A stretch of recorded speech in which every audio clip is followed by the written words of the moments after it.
जो मेरा मैसेज होगा कौन सा डे का खुदावंद के कलाम में से सुनिए। दाऊद का अपनी अहद और घोषणा और रास्ते से इंसाफ। और मेरे साथ हमारा निकालिए जिक्रिया 9 बाब उसकी 9वीं आयत खुदावंद के कलाम में से आज आपके सामने पढ़ी जाएगी। खुदावंद के कलाम में ये भी कहा, बिनते सिय्योन तुम नहायत शादबान हो, दुख यरूशलेम खूब ललकार, क्योंकि देख तेरा बादशाह तेरे पास आता है, वो सादिक है, निजात उसके हाथ में है, वो हलीम है गले पर, बल्कि जुबान गले पर सवार है। और एक और रेफरेंस निकालिए मरकज की इंजील 11 बाब उसकी 10वीं आयत खुदावंद के कलाम में से, उसकी 9वीं आयत खुदावंद के कलाम में। और जो उसके आगे आगे जाते और पीछे पीछे चले आते थे, पुकार पुकार के कहते थे, मुबारक है जो खुदावंद के नाम से आता है, मुबारक है हमारे बाप दाऊद की बादशाही जो आ रही है, आने वाला पर घोषणा। और एक और रेफरेंस खुदावंद के कलाम में से अशफा 19:11 है।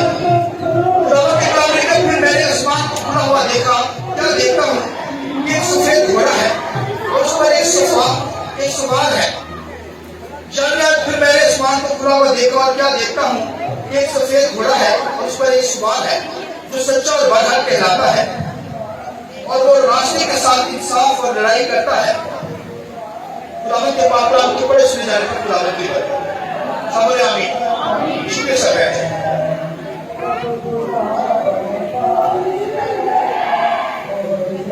आइए हम रूह कुदस को जोरदार तालियों के साथ बैठे हैं।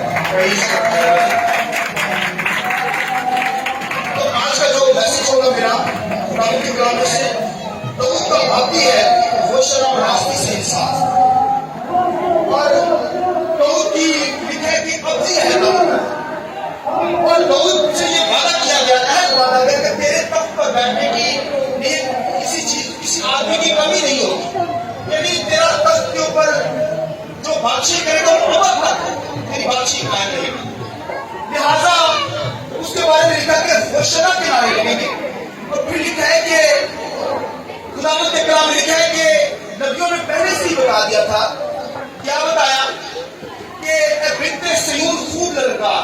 बिनते सिय्योन यरूशलेम को भी कहते हैं और आज कलीसिया को बिनते सिय्योन कहते हैं। खुदावंद के कलाम में जिक्रिया खुदा का बंदा नबी ने पहले से ये नबूवत कर दी। उसने कहा बिनते सिय्योन खूब ललकार, देख तेरा बादशाह तेरे पास आता है। वो क्या है? वो सादक है, आमीन, हलीम है, निजात उसके हाथ में है। और उसके बाद लिखा है कि वो गधे पर जवान गधे पर रानी पर सवार है, आमीन। खुदा के कलाम के अंदर लिखा है खुदा जो है वो एक बादशाह दुनिया में गिरने वाला है। बनी इस्राएल दुनिया के अंदर अगर किसी कौम को चुना गया तो वो इस्राएल है। तो इस्राएल में से दुनिया के इर्द गिर्द के लोग थे जो इस्राएल के अंदर कौमें थी, उनके बादशाह उनके उपाय होते थे, हाकम होते थे। मगर जाके कलाम लिखा इस्राएल का कोई बादशाह नहीं था, उनका बादशाह यहोवा था। आइए यहोवा की इज्जत है। यहोवा खुदा उनका बादशाह कहलाता, उनके आगे आगे चलता, उनको खाना खिलाता, पानी खिलाता, उनको हर किस्म की बरकत यहोवा खुदा ने दे रखी। मगर कौन बनी इस्राएल ने दुनियादारी का बादशाह डिजाइन कर दिया, उसके ख्वाहिश कर दी। उन्होंने कहा कि मैं दुनियादारी का बादशाह चाहूँ, लेकिन खुदा नाराज हुआ। खुदा ने कहा मैं तुम्हारा बादशाह, उन्होंने कहा दुनियादारी का बादशाह मैं चाहूँ। खुदा ने तो उनको बादशाह देना था, मगर उन्होंने पहली डिजाइन की कि मैं दुनियादारी का बादशाह चाहूँ। तो खुदा ने फिर दुनियादारी का बादशाह सऊल बादशाह बनी इस्राएल का पहला बादशाह था कि डिजाइन को दे दिया। फिर बनी इस्राएल और यहूदा के कबीले में से ये तकरीबन 40 बादशाह खुदा ने दिए। बनी इस्राएल के अंदर 40 बादशाह, मगर खुदा ने कहा था कि मैं तुम्हें बादशाह दूंगा। बता दिया कि बिनते सिय्योन इस्राएल खूब ललकार, देख तेरा बादशाह तेरे पास आता है। उसकी निशानियां ये होगी कि वो सादक होगा, आमीन, लेकिन उसके अंदर सच्चाई होगी, वो रास्ते से इंसाफ करेगा,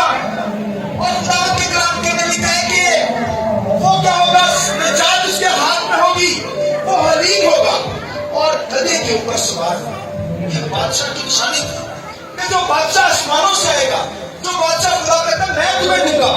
मगर दुनियादारी का बादशाह मांगा, फिर खुदा ने 40 से बढ़कर 40 से भी अलग उनको बादशाह दिए, और वो सब के सब बदकार बादशाह, सबके सब गुनाहगार बादशाह, सबके सब खुदा से दूर बादशाह।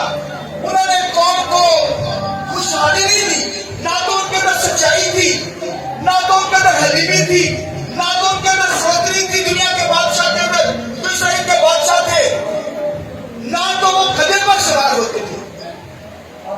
जब दुनिया के बादशाह, इसराइल के जो बादशाह थे, तो घोड़ों पर आते थे। खुदा ने कहा था घोड़े नहीं रखना बनी इसराइल के बादशाह, मगर उन्होंने कौमों से, गैर कौमों से घोड़े मंगवाए। और फिर खुदा ने कहा दौलत जमा न करना। बनी इसराइल के बादशाह ने दौलत जमा की, उनका फोकस दुनिया की दौलत पर था, ऐसे शख्स पर था, वो जालिम बादशाह थे। और देखिए बनी इसराइल में 40 बादशाह, सारे के सारे खुदा से दूर। कुछ नाम ऐसे हैं जो खुदा के साथ चले और खुदा से राजी होने तक, दाऊद इसके बादशाह और कुछ लोग की बादशाह, बाकी सब के सब खुदा से दूर।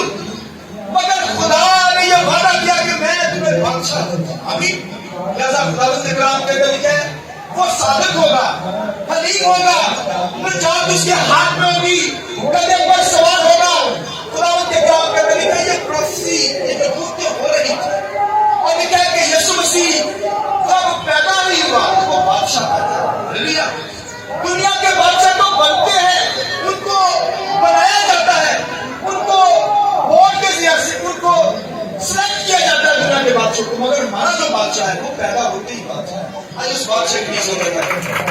और यीशु बादशाह लिखा वो नबी होगा, और नबी से भी बढ़कर खुदा का बेटा है। Hallelujah, hallelujah. वो प्रॉफिट से भी बढ़कर, नबी से भी बढ़कर वो बादशाह का बादशाह है। आमीन। लिखा है कि जब पैदा हुआ तो लिखा बादशाह पैदा हुआ। लिखा है बादशाह ने आकर सजदा किया, अपने तोहफे लिखा बादशाह के सामने पेश किया, अपने गिफ्ट बादशाह के सामने रखे, यीशु मसीह के सामने रखे। जब वो बच्चा ही था, इस वजह से तो हम अपना 10वां हिस्सा खुदा की ज़िंदगी में लाते हैं, अपनी टाइम लाते हैं, उसकी वर्शिप करते हैं, उसकी प्रोसेस करते हैं, उसके सामने अपना गिफ्ट लाते हैं। यानी अपनी टाइम खुदा के सामने। दुनिया के बादशाह जिनको खबर भी नहीं है, वो जब तोहफे ला रहे हैं, तो हम तो जब खुदा की ज़िंदगी में आते हैं तो फिर अपने गिफ्ट खुदा के सामने। हालेलुया। इस वजह से टाइम लाई जाती है। मगर खुदावंद के कलाम लिखा है जब लिखा यीशु मसीह बैठे फिगा से आकर यरूशलेम में उसके दाखिल होना था, उससे पहले शिगिर्दों से उसने कहा कि फलां जगह पर जाओ, तुम्हें एक गदी लगी हुई मिलेगी और उसे खोल कर मेरे पास ले आओ। तो अगर तुम्हें मालिक पूछे, गदी का मालिक, कि ये क्यों लाते हो, तो उनसे कहना खुदावंद को इसकी जरूरत है। हालेलुया। यानी खुदावंद को इनकी इसकी जरूरत है, इस गदी की। और लिखा वो वहां से गदी ले आए। और जब लिखा यीशु मसीह लिखा बैठे फिगा से यरूशलेम में दाखिल हुआ, तो लिखा है कि लोगों ने जान लिया। उससे पहले खुदावंद के कलाम लिखा एक मौजज़ा बहुत बड़ा हुआ। लिखा लाजर जब 4 दिन का था, मुर्दा था, लिखा है यीशु मसीह ने 4 दिन के मुर्दा लाजर को जिंदा जब किया तो बहुत बड़ी भीड़ इकट्ठी थी, क्योंकि यहूदियों की ये मिथ थी, यहूदियों की ये मिथ पाई जाती थी कि कोई शख्स 3 दिन के अंदर मर जाएगा तो उसकी रूह बरगद के अंदर होती है, वो दोबारा आबादी के अंदर आ सकती है। तो जब उनकी मिथ से क्रॉस कर गया गया चौथा दिन, तो फिर लिखा है कि यीशु मसीह ने यहाँ पर चौथे दिन लिखा लाजर को जिंदा किया। हालेलुया। अभी तो इस बात की जरूरत है। 4 दिन का मुर्दा लाजर जिंदा हो गया, तो बहुत रश था वहां पर, बहुत भीड़ इकट्ठी हुई थी। तो जब लिखा यीशु मसीह ने लिखा गधे को बुला लिया शिगिर्दों उसके पास, यानी शिगिर्दों के शिगिर्द गधे को ले आए, और लिखा यीशु के लिए दाखिल होने लगा है, तो लिखा है लोगों को पता चल गया कि ये वो नबी है, वो नबी जो आने वाला था, क्राइस्ट खुदा का बेटा, बादशाह का बादशाह जो आने वाला था। यीशु मसीह ने अब लानिया यहाँ पर अनाउंसमेंट करने को है कि मैं दुनिया के लिए बादशाह हूं। आमीन। आप देखिए बचपन से लेकर लिखे 30 साल की उम्र के अंदर यीशु मसीह ने कहीं भी नहीं कहा कि मैं बादशाह, मगर यहाँ पर लिखा जब फिगा से लिखा कि मैं बादशाह हूं दुनिया के अंदर। कौन बनी इस्राइल वो नहीं पता था, पर वो तो किसी से पता था बादशाह आएगा। वो क्या होगा? गधे पर सवार होगा। जो गधे पर होगा वो बादशाह माना होगा। वो खुशहाली देगा, हमें निजात देगा। वो हलीम बादशाह होगा। वो जो है हमें बचाएगा। खुदावंद के कलाम के अंदर वो तो उस दौर के अंदर शमशम के अंदर जो बादशाह थे वो तो हेरोदेस बादशाह, रोम के बादशाह थे उस वक्त। वो हुकूमत कर रहे थे। मगर बनी इस्राइल के अंदर वो जानते थे कि एक बादशाह आने वाला है जो हमें निजात देगा। वो गधे पर सवार होगा। दुनिया के बादशाह जो थे वो घोड़ों पर आते थे जंग करने के लिए, मगर लिखे यीशु के बारे में लिखे वो गधे पर आएगा। हालेलुया। लिखा जब वो गधे को ले आए, लोगों ने लिखा कपड़े बिछाए गधे के ऊपर। लिखा कि गधे के आगे भी कपड़े बिछाना शुरू किया, यीशु मसीह पर बैठ गए। आमीन। और नारे क्या लगने लगे? होशाना। हालेलुया। नारे ये लगे होशाना, मुबारक है वो जो लिखे वो आता है, ये खुदावंद की तरफ से आता है। यीशु मसीह खुदावंद की तरफ से आया और नारे लगने लगे होशाना। होशाना का मतलब क्या है? ऐ खुदा हमें बचा ले। इसे होशाना भी कहते हैं, होशिना भी कहते हैं, होशाना भी कहते हैं। तो ये मुख्तलिफ बातों के अंदर और नारे ये लगेगा होशाना, ऐ खुदा हमें लेकर बचा ले। तो लिखा लोगों को पता चल गया नबूवत के जरिया से कि ये वो जो बादशाह आने वाला है ये गधे पर बैठ गया है।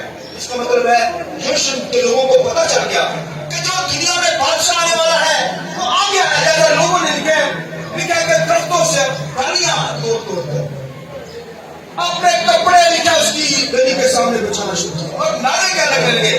बादशाह का बादशाह, बादशाह का बादशाह, कहिए होशाना, होशाना। मुबारक है वो जो खुदावंद के नाम से आता है।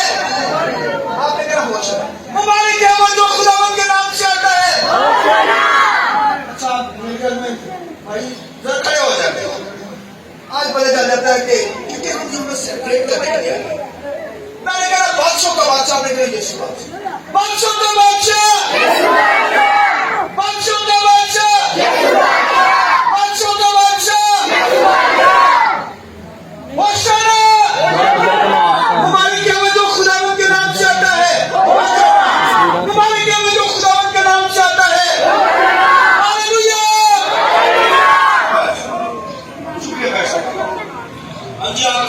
को तराशना। वो कहने लगे, सुनिए, वो कहने लगे, यीशु मसीह से कहने लगे कि इन लोगों को रोक दे, बंद कर इनके मुंह, इनको कहो कि बंद कर, नारे ना लगाएं। यीशु मसीह ने कहा अगर ये चुप हो गए तो ये पत्थर चलाओ। हालेलुया। अगर आपने नारे ना लगाए तो ये ईंटें जो नजर आ रही है ये चलाना शुरू करें। हालेलुया। अपने आप को मौका देना ताकि आप खुदावंद की दर्शन कर सकें।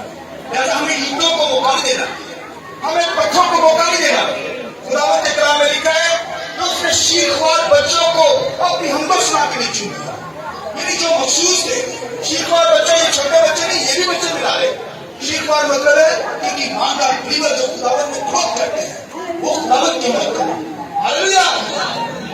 ये नारे गूंजे इस्राइल के अंदर और आज भी इस्राइल के अंदर ये नारे गूंजते हैं, याद रखिए, गूंज रहे हैं आज के दिन गलियों के अंदर। जहां जहां यीशु मसीह गया, आज वहां पर यरूशलेम के अंदर लेकिन लोग इस चीज को सेलिब्रेट कर रहे हैं, उसे बादशाह मानते हैं। और पूरी दुनिया के अंदर, अमेरिका के अंदर, ऑस्ट्रेलिया के अंदर, रशिया के अंदर, इंडिया के अंदर, चाइना के अंदर, पाकिस्तान के अंदर आज के दिन ये नारे लग रहे हैं होशाना। हालेलुया। मुबारक है वो जो खुदावंद के नाम से, बोलिए होशाना, होशाना, होशाना। हालेलुया। बादशाह का बादशाह, बादशाह का बादशाह।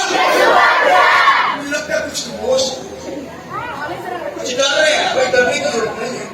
कोई आपको इस देखते लोग नहीं कुछ लिखेंगे, कुछ लेंगे फिर मैं। आमीन। आज रेडी है?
झूठे बादशाह है, मगर हमारा यीशु मसीह वो बादशाह का बादशाह है।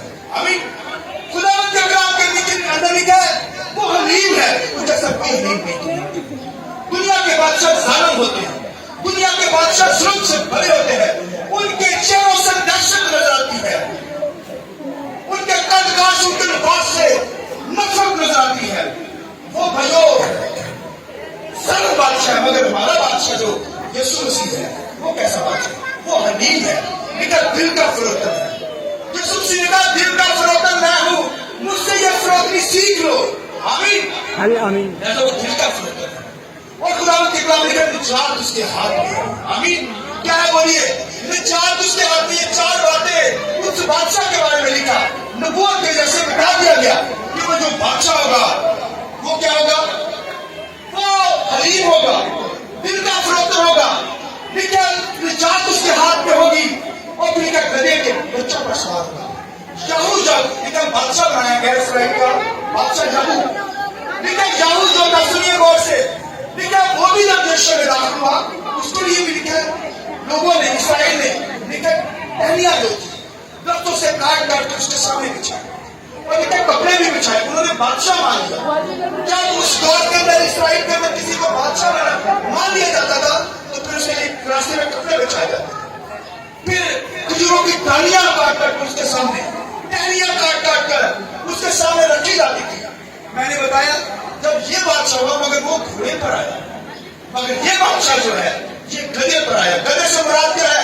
ये भाइयों जंग करने के लिए नहीं आया बल्कि ये सुलह करवाने के लिए आया। हालेलुया। ये सुलह का जो बादशाह है, ये सुलह दुनिया के अंदर कायम करने के लिए आया है। ये सुलह का बादशाह है, सुलह का शहजादा है। जैसा गधे पर आज भी देखिए कोई भी नहीं बैठेगा, कोई दुनिया का बादशाह बैठता है? कभी नहीं बैठेगा, कभी गधे को चूज नहीं करेगा। वो तो रथों को चूज करते हैं, वो तो ऊंटों को चूज करते हैं, वो तो एलिफेंट हाथियों पर बैठकर बादशाह आते हैं, रथों पर बादशाह बैठकर आते हैं। आज तो मछलियों पर बैठकर, बड़ी बड़ी गाड़ियां के ऊपर बैठकर दुनिया के बादशाह के प्रोटोकॉल होते हैं, और आज तो जहाजों के ऊपर बैठकर बादशाह आते हैं। मगर उनसे भी बढ़कर हमारा बादशाह वो गधे पर बैठकर आया। उस बादशाह के लिए आइए सो कहता है हालेलुया।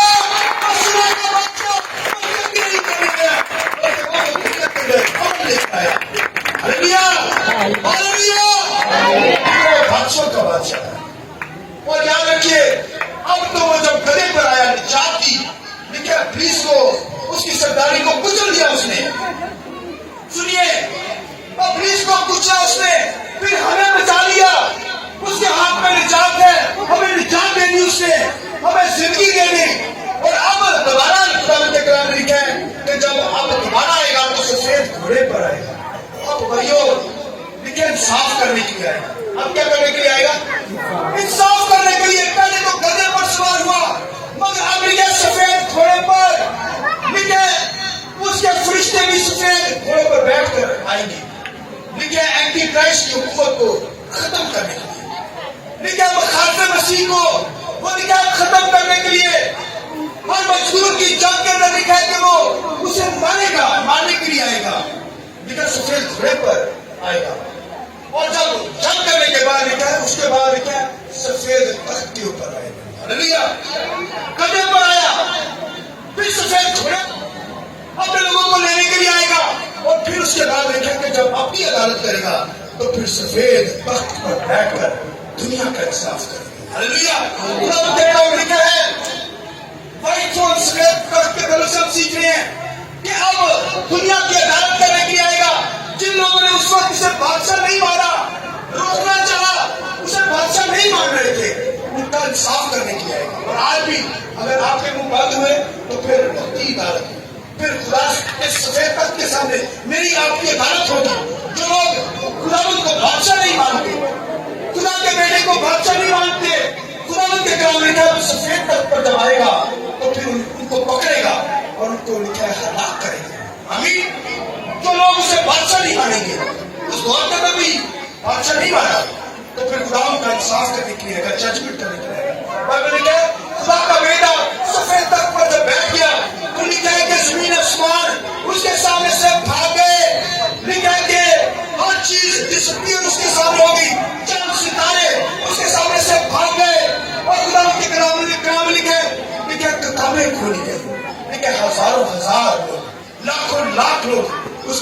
के सामने, सफेद तख्त के सामने हाजिर किया।